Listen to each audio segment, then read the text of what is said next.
So happy to be joined by Bill Knauf, the president of the Maryland Jockey Club. Bill, there's been so much change in Maryland, and still to come, so much change. I've gotten a lot of questions about the Preakness, the future of the Preakness, where it will be held, when Pimlico is being demolished. Can you answer some of those questions? Sure. So right after this year's Preakness, we will move to Laurel Park next year.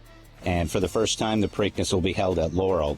Then the objective is to be back here for 2027 under the new Pimlico. So what are some of the plans that are taking into effect in terms of rebuilding Pimlico? Some of the renderings I know were released a couple days ago. Capacity for the grandstand. Any information you have?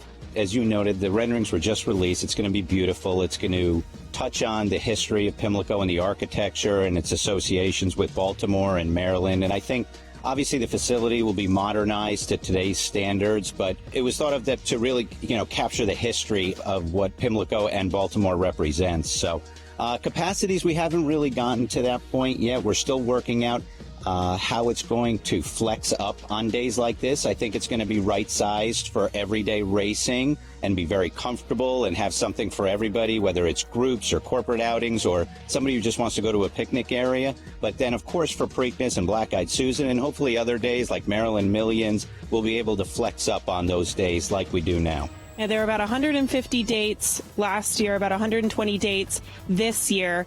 In terms of the future and obviously racing just being at Laurel, what's the trajectory look like in terms of year-round racing in Maryland?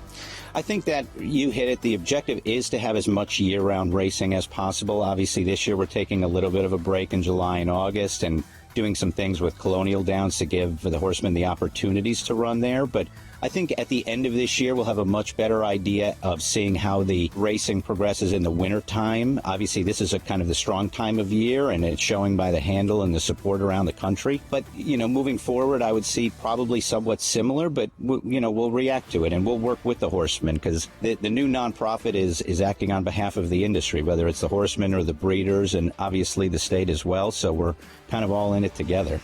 Onwards and upwards for Maryland racing. It's very dear to me, so best of luck in your future endeavors, and thank you so much for the time, Bill. Thank you so much. Appreciate it.